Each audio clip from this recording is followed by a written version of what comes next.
Hi friends, ഇന്ന് ഞാൻ ഈ വീഡിയോയിൽ സംസാരിക്കാൻ പോകുന്നത് ഡയബറ്റിക് അൾസറിൻ്റെ ടോക്കിൻ്റെ രണ്ടാമത്തെ ടോക്കാണ്.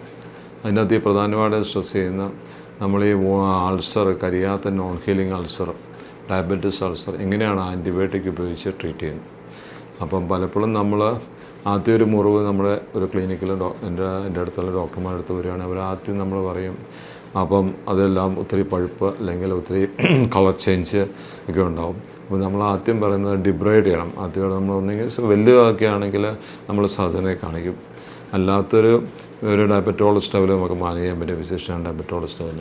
അപ്പോൾ വലിയ ഡിബ്രൈഡ് നമുക്ക് തിയേറ്ററിൽ കയറി കൊടുക്കണം, അനസ്തീഷ്യ കൊടുക്കേണ്ടി വരും. അത് അല്ലെങ്കിൽ ലോക്കൽ അനസ്തീഷ്യ അല്ലെങ്കിൽ സ്പൈനൽ അനസ്തീഷ്യ അല്ലെങ്കിൽ ആംഗിൾ ബ്ലോക്ക് എന്തെങ്കിലും റീജിയണൽ അനസ്തീഷ്യ കൊടുത്താൽ ഡിബ്രൈഡ് നന്നായിട്ട് നെക്രോട്ടിക് ടിഷ്യൂ ഒക്കെ ഉണ്ടെങ്കിൽ, അതായത് ഡാം ഒത്തിരി വാസ്കുലാരിറ്റിക്ക് പോയി ഒത്തിരി സ്മെല്ലുണ്ട്, ഡൈയിങ് ടിഷ്യൂ ആണെങ്കിൽ അത് നമ്മൾ റിമൂവ് ചെയ്യണം. അത് ചിലപ്പം ചെറിയ ഒരു ടോ ലെവലുള്ള ആംബിറ്റേഷനൊക്കെ ചിലപ്പോൾ വേണ്ടി ഒരു ടോ ഒക്കെ പോയിട്ടുണ്ട്. അത് ക്ലിയർ ആക്കാൻ നമ്മൾ ഡ്രസ്സ് ചെയ്തിട്ട് കാര്യമില്ല. ആദ്യം നമ്മൾ വേണ്ടത് ഡീബ്രൈഡ്മെൻ്റ് ആണ്. രണ്ടാമത് നമ്മൾ ശ്രദ്ധിക്കേണ്ട പോയെന്ന് വെച്ച് കഴിഞ്ഞാൽ ഒരു കൾച്ചർ എടുക്കണം. അപ്പം ആൻറ്റിബയോട്ടിക് നമ്മൾ സ്റ്റാർട്ട് ചെയ്യുന്നതിന് മുമ്പ് കൾച്ചർ എടുക്കണം. ഏത് ഓർഗനൈസം, എത്ര ഓർഗനൈസം ഉണ്ട്, എത്ര ബാക്ടീരിയ ആണ് അതിൻ്റെ ഇതുണ്ട്, അത് ഗ്രാം പോസിറ്റീവ് ആണ്, ഗ്രാം നെഗറ്റീവ്, അതിന് പറ്റിയ ആൻറ്റിബയോട്ടിക് നമുക്ക് ഐഡൻറ്റിഫൈ ചെയ്യാൻ പറ്റും. നമ്മൾ ഇനിഷ്യലി നമ്മളൊരു ബ്രോഡ് സ്പെക്ട്രം ആൻറ്റിബയോട്ടിക് എല്ലാം കവർ ചെയ്യുന്ന കൊടുക്കുമെങ്കിലും പലപ്പോഴും നമ്മൾ കൾച്ചർ എടുത്ത് ചെയ്യുകയാണെങ്കിൽ നമ്മൾ ഉന്നം വെച്ച് വെടി വെക്കുന്ന പോലെ, അപ്പം നമുക്ക് കറക്റ്റ് ഒരു ആക്യുറേറ്റ് ആയിട്ടൊരു ആൻറ്റിബയോട്ടിക് പറ്റിയൊരു ആൻറ്റിബയോട്ടിക് കൊടുക്കാൻ സാധിക്കും. അപ്പം ഇനിഷ്യലി നമ്മളൊരു വലിയൊരു അൾസർ വരുന്നുണ്ട്, അപ്പോൾ അത് ഭയങ്കരമായിട്ട് നെക്രോട്ടിക് ടിഷ്യൂ ഒക്കെ ഉണ്ട്, അത് ഒത്തിരി സ്മെല്ലുണ്ട്, ഒത്തിരി ഡിസ്ചാർജൊക്കെ ഉണ്ട്. അത് നമ്മൾ ഡീബ്രൈഡ് ചെയ്യണം. ചെറുതൊക്കെയാണെങ്കിൽ നമുക്കൊരു മൈനർ തിയേറ്റർ അല്ലെങ്കിൽ നമ്മൾ ട്രീറ്റ്മെൻറ്റ് റൂമിൽ നമുക്ക് ഇഞ്ചക്ഷൻ മുറി നമുക്ക് ഡീബ്രൈഡ് ചെയ്യാം. വലുതൊക്കെയാണെങ്കിൽ ഒരു തിയേറ്ററിൽ മൈനോറിറ്റിയിൽ അണ്ടർ അനസ്തീഷ്യ നമ്മൾ സർജൻ്റെ സഹായത്തോടെ നമ്മൾ ചെയ്യേണ്ടി വരും.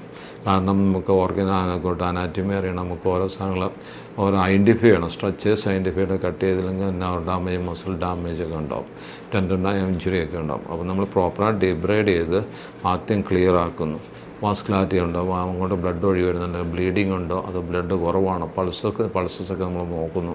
ഡീബ്രൈഡ് ചെയ്ത് പ്രോപ്പർ ഡീബ്രൈഡ്മെൻറ്റ് തന്നെ ഒരു 50% ക്യൂർ ഉണ്ടാക്കും. കാരണം അതുകൊണ്ട് ബ്ലഡ് ഷുഗർ നമ്മൾ നോക്കുന്നു, ബ്ലഡ് ഷുഗർ കൺട്രോൾ ചെയ്യുന്നു. ഒന്നെങ്കിൽ ഇൻസുലിൻ അല്ലെങ്കിൽ ഡ്രഗ് ഉപയോഗിച്ചുകൊണ്ട് പ്രോപ്പർ ഡയറ്റ് പറഞ്ഞു കൊടുക്കുന്നു. അതുകൂടാതെ പ്രോപ്പർ ചപ്പലുകൾ, പ്രോപ്പർ ഫുഡ് ഫെയറുകൾ നമ്മൾ അഡ്വൈസ് ചെയ്യണം. കാരണം ഇനിഷ്യലി തന്നെ, കാരണം ഡിബ്രൈഡ് ചെയ്തു, പേഷ്യൻ്റ് നടക്കാൻ ബുദ്ധിമുട്ടുണ്ട്, അതിന് പ്രോപ്പർ ചപ്പലിന് പേഷ്യൻ്റ് നടക്കാതെ വരും. അപ്പം നമ്മൾ ചിലത് റെസ്റ്റ് വേണ്ടതല്ലോ, കാല് പൊക്കി വെച്ച് വലിയ മുറിവൊക്കെയാണെങ്കിൽ നമ്മൾ കാല് പൊക്കി വെച്ചിരിക്കേണ്ടി വരും. നമുക്ക് തൂക്കിയിടാൻ പറ്റിയില്ല. നമ്മളെപ്പോഴും പറയും എപ്പോഴും നമ്മൾ കാലിൻ്റെ ഭാഗം ഒന്ന് പൊക്കി വെച്ചിരിക്കാൻ പറ്റും. കാരണം തൂക്കിയിട്ട് കഴിഞ്ഞാൽ ഇടിമയും നീരും കൂടും. കാരണം അത്രയും ഡീബ്രൈഡ് ചെയ്ത് അത്രയും നമ്മൾ നെക്രോട്ടിഷ്യൂ ഒക്കെ കളഞ്ഞുകൊണ്ട്. അതുകൊണ്ട് പ്രോപ്പർ ഡീബ്രൈഡ്മെൻറ്റ് കഴിഞ്ഞിട്ട് കൾച്ചർ എടുത്തിട്ട് നമ്മൾ ആൻറ്റിബയോട്ടിക് 3 to 5 days നമുക്ക് അതിൻ്റെ കൾച്ചർ റിപ്പോർട്ട് വരും, ആൻറ്റിബയോട്ടിക് സെലക്ട് ചെയ്യാൻ പറ്റും. ആ പ്രോപ്പറായിട്ട് ആൻറ്റിബയോട്ടിക് വലിയ അൾസറാക്കി IV ആയിട്ട് ഇഞ്ചക്ഷനാണ് നമ്മൾ എടുക്കേണ്ടി വരും. അല്ലാത്ത നമ്മൾ ചെറുതൊക്കെ ആണെങ്കിൽ ഓറലായിട്ടുള്ള ആൻറ്റിബയോട്ടിക് കഴിച്ചാൽ. അപ്പോൾ ആൻറ്റിബയോട്ടിക്കുകൾ നമ്മൾ തുടർന്നുകൊണ്ടിരിക്കുക. പറ്റുമെങ്കിൽ നമ്മൾ ഡെയിലി ഡ്രസ്സിങ് അല്ലെങ്കിൽ ഇപ്പം പല ഡ്രസ്സിങ്ങൾ, അതിനെപ്പറ്റി ഞാൻ അടുത്ത വീഡിയോയിൽ ഞാൻ പറയുന്നതായിരിക്കും. അപ്പം ഏതാണ് ഡ്രസ്സിങ് ഡോക്ടർ സജസ്റ്റ് ചെയ്യുന്നത് അത് വെച്ചിട്ട് ഒന്നിരാടൊന്ന് ഓൾട്ടർനേറ്റ് ചെയ്യുക, അല്ലെങ്കിൽ ഡെയിലി നമ്മൾ ഡ്രസ്സ് ചെയ്യേണ്ടി വരും. കൂടാതെ നമുക്ക് കാലിന് റെസ്റ്റ് കൊടുക്കേണ്ടി വരും. കൂടാതെ ഷുഗർ കൺട്രോൾ ചെയ്യാൻ ഡയറ്റ് നോക്കേണ്ടി വരും. അപ്പം കാല് നമുക്ക് വലിയ മുറിവുണ്ട്, പെയിനിൽ നടക്കാൻ പറ്റും, എക്സസൈസ് പിന്നെ നടക്കുന്ന കേസില്ല.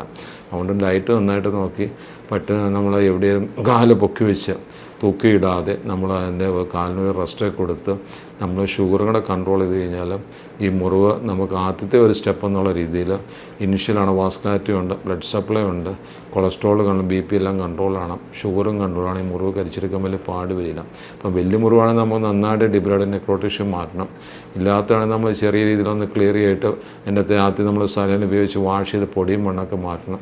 പിന്നെ നമ്മൾ സലൈൻ കൊണ്ട് നന്നായിട്ട് ഒരു മോയ്സ്ചർ, എപ്പോഴും നമ്മളൊരു നനവ് വേണം. പണ്ടൊക്കെയാണ് നമ്മൾ കോട്ടൺ ക്ലോത്ത് ഉപയോഗിച്ച് നമ്മൾ നന്നായിട്ട് വൈപ്പ് ചെയ്തിട്ട് ഒട്ടും നനവില്ലാതെ കൊണ്ട് ചെയ്തു ഡ്രസ്സ് ചെയ്യണം. ഇപ്പോൾ അങ്ങനെയല്ല, എപ്പോഴും ഒരു നനവ് വേണം. നനവുണ്ടെങ്കിൽ നമുക്കൊരു ഗ്രാനുലേഷൻ ടിഷ്യൂ, അവിടെ ഒരു പുതിയ ടിഷ്യൂ ഗ്രോ ചെയ്യുള്ളൂ. ഇപ്പം അങ്ങനെയുള്ള ഡ്രസ്സിങ്ങുകളുണ്ട്. അപ്പം പ്രോപ്പറായിട്ട് നമ്മളൊരു സർജനെയോ അല്ലെങ്കിൽ ഡയബറ്റോളജിസ്റ്റിനെ കണ്ട് ഷുഗർ കൺട്രോൾ ചെയ്ത് ആ വോണ്ട് പറയുന്ന അളവിൽ ഡ്രസ്സ് ചെയ്താൽ കൃത്യമായിട്ട് നമുക്ക് കരിച്ചെടുക്കാൻ സാധിക്കും. Thank you.